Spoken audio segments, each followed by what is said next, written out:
Welcome to a video lecture on diffraction. This is following along in chapter 27.5 or section 27.5 in your textbook. Without further ado, let's begin. Diffraction is the phenomenon that occurs when a wave encounters an obstacle. When a wave hits this obstacle, or depending on the size of it, it will bend around the obstacle. This is why you can see light through a small crack in the door or something like that. It will illuminate a room, or you can hear sound through a small little opening. But diffraction is due to the wave nature, due to what a wave is, and we'll talk about that in a second, and how when it hits an obstacle or an opening or whatever, it will bend outwards or move through it.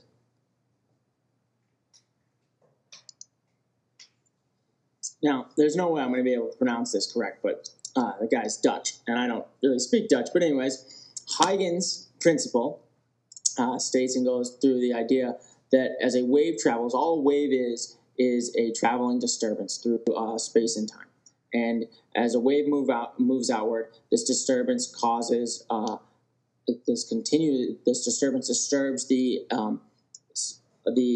matter or whatever, if it's a wave in that respect, or the electric field or the magnetic field if it's an E&M wave around as it moves outward. And at each point, there is that disturbance causes those points to react and create an entirely new wave, which is sent outward. So it's basically a wave front is the wave of all these little tiny wavelets as they move outward forward. So this is why when it gets to when a plane wave gets to an obstacle and it hits an obstacle, a plane wave is just a wave front that happens to be in a straight line, and it hits an obstacle, it will bend around because all those different points start emitting they will emit their own wave when that wave hits there, and so that's why it travels outward and will go around the corner. Here we have another visual representation of this. So as the plane wave hits there, it hits these points, 1, 2, 3, 4, 5, all at the same time. Each one of those points is going to produce its own wave.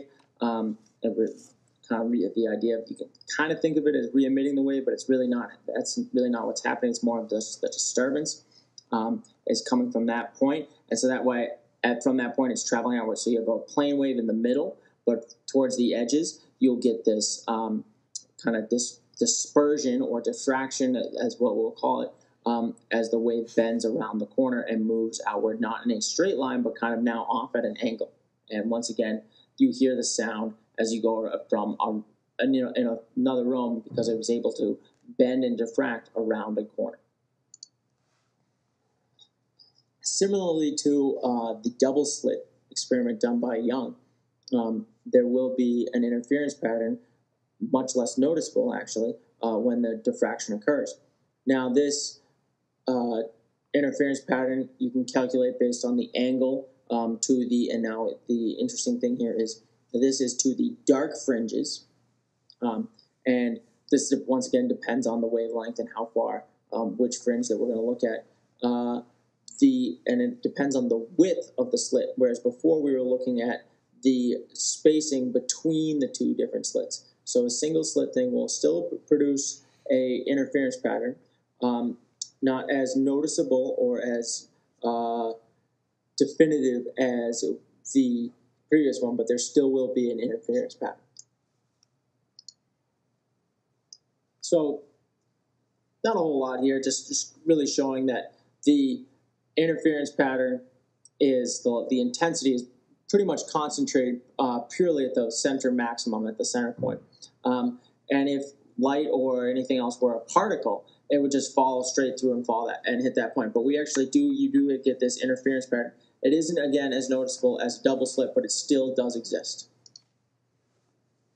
When we look at the pattern produced from a double slit or a two-slit opening, you get a combination of interference and diffraction. Whoa, I know, blows your mind. So you do have the interference pattern where there's spaces between at set maximum and minimum, and then you have the diffraction part where there's that idea that there's a center maximum that is much brighter than the rest. And as you look here and look at this picture, there's the center maximum, then there's a little bit of space and then there's another little minimum, and then you can still faintly see the interference pattern, but it's much, much less intense as you move further out until you get to another maximum.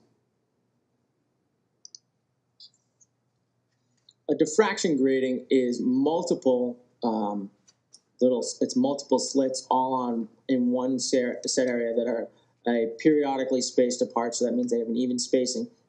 And what they do is they split a beam of light into multiple beams, several beams, and in more than one direction. And what they can do, they're very similar to prisms, actually, in that since the white light is composed of light that is produced, has many lights at different wavelengths. Different wavelength light will diffract at different angles in different directions. So you will get this kind of rainbow effect coming from it. If you've ever looked at the back of a CD and been like, whoa, that's pretty cool, I can listen to my music and check out some cool lights. You get that idea where you get like the kind of rainbow effect on the back of a CD. But there's some practical applications within lasers and the splitting beams and different things, and to be able to produce those different wavelengths of light. One quick question. White light passes through a diffraction grating and forms a rainbow pattern on a screen behind the grating. Describe for the rainbow where the colors are located with respect to the center of the screen. What I really want you to think about is with the light coming in, what happens to the different colors of light, different wavelengths, obviously, for different colors. So what does that mean for the diffraction and the angle that they're going to be diffracted out at? So one question, put it in online. Thank you very much. See you in class tomorrow. And just keep on trucking.